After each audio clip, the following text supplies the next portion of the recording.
ลุกขึ้นพี่น้องทุกจนคอยท่าลุกขึ้น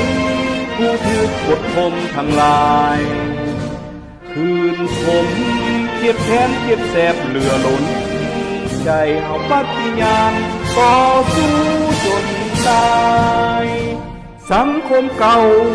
อันสัวซาอธรรมนี่เฮากอดคอกันลุกขึ้นทำลายเพื่อสร้างสังคมก้าวหน้าสุขสัน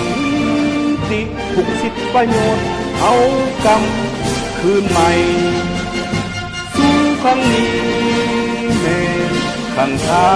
ยสุดสามัคคีทุกคนจนแองแตกนาซิโอ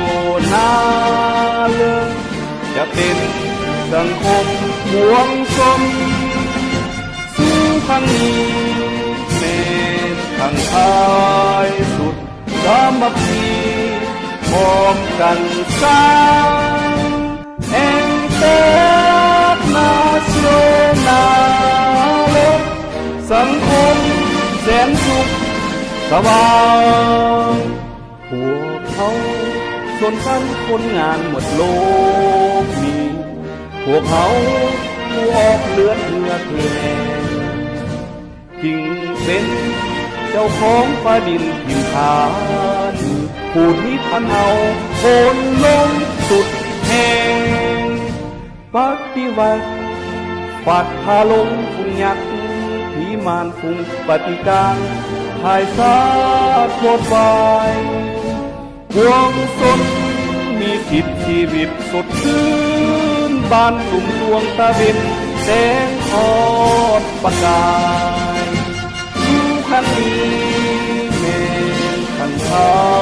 ยสุดสามัคคีทุกคนจนแห่งแตกนาซิโอนาลจะเป็นสังคมหวงชนสู้ครั้งนี้แม้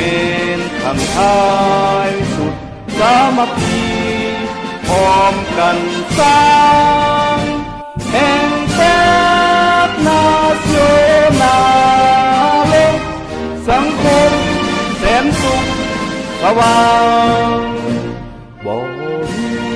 ผู้ใดกดแอบคอยท้าเฮาทั้งฟ้าลาซาหรือวิลาชนเฮาเองต่อสู้เด็ดเดียวจริง